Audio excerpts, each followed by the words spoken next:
Wow. When we think about that kind of journey and the kind of determination you had to develop a culture that went as far as New York and created other genres of music through the sound system, through the street dance and putting up boxes. It came from persons like you who were determined to play music. Right. When you think about reggae music and whether from your time and how you see it develop, who would you say or where is the origin of now the reggae music itself? Well, the origin of the reggae music over the years coming up as a kid, there are a lot of genre. If them say per capita in Jamaica create the most genre of music in the world.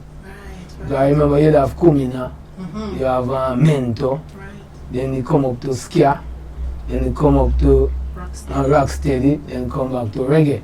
So out of that genre of music, that's where the reggae comes from. So it's not really an individual. Jamaican like to change. So it's how our own music evolved. Our own music that we had, the Kumina, the Mento, and we arrived at a sound, reggae music. Right. In those days when reggae was developing, who were some of the persons who took that sound and really played it and popularized it locally and got persons involved with that new kind of sound that you can remember? Yeah, there's a lot of people. You have Scratch Perry, you have producer, you have player of instrument. I think it derives from these people. But you have a guy named Bob Marley now, who him take it on a different level. Because first time reggae music was like the singing about girls. And then sometimes some derogative message come by only talking about rude boys. Nowadays the dancers, them speak more about gun, but in those days... In the beginning, reggae was similar to that? Yeah, right. But, oh, interesting. And then now, Bob Marley come up with different levels. Bob Marley is like a song.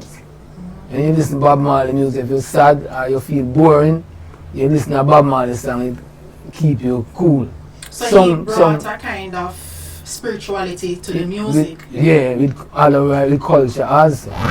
Before Bob Marley, during those times, like say alternate era, most of their content of lyrics was singing about more like girls, and they might sing about rude boys, and Delroy Wilson, go on. That's how the contents of their lyrics was based on.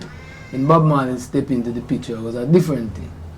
Bob Marley sing about the culture of Jamaica, then he would sing about slavery, and then he's about the Christian faith. He said, don't look down up in the sky for what you need. It is right there. Those kind of sensitized our people because it was kind of brain drain after slavery. Because our foreparents die out and the next generation come and like a wandering sheep.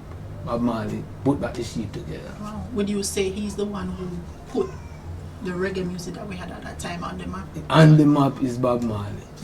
Bob Marley put it on the map for sure.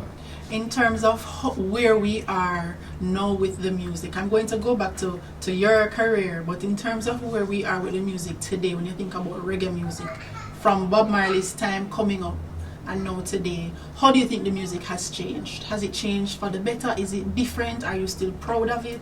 It's a dramatical change.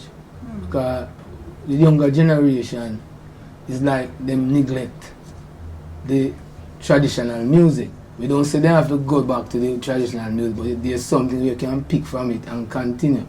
Because if you look in Jamaica right now, the richest man out of reggae music is still Bob Marley. And look how long he died, almost 40 odd years now, 20 odd, probably 30 odd years. No one can pick up the baton and carry on like a Usain Bolt, dominate track on the field. Check it. Most of our artists, them living unspoiled. You might find some individual that have a little change and put it together. Like you call, if you want to say Sean Paul or Junior Gang or whatever. There's a few you can count on a finger. And in Jamaica have a lot of artists. But what really happened, the contents of their lyrics now is a little bit different. So when you go into the foreign country like Europe and them things there, it's like you have to sing a reggae song. We come from the old timers to get that forward. Well, if them continue with their kind of contents and lyrics, they never get no forward. Anywhere, France, Germany, Japan. So it's like you go to the Chinaman shop and buy something, and the Chinaman give out the change with some of that $1 in it. You vex, and when you come out of the shop, you throw it away. That's how they throw away the black gold. Black gold is the music that keep Jamaica on the map. Now Jamaica is a country, we used to have banana industry, we used to have sugar cane, we used to have backside. Most of these things privatized to other people. So the only industry in Jamaica now is the music industry. But it has been neglected by the government. They are so naive that they don't see they're playing with the industry. They're depending on tourism. Tourism is the mecca of Jamaica right now. But most of the tourism money caused by Jamaican reggae artists. When they go abroad and perform and say Jamaica, people want to know this place Jamaica. Bob Marley is the man who come from that country, so I'm gonna go. So Bob Marley is the man who create tourism, put Jamaica on the map through reggae music, but being neglected by the government all the time. Stay tuned for part 3, African Symbols' journey into the music industry. You're watching Reggae Entertainment Lifestyle. Keep it real.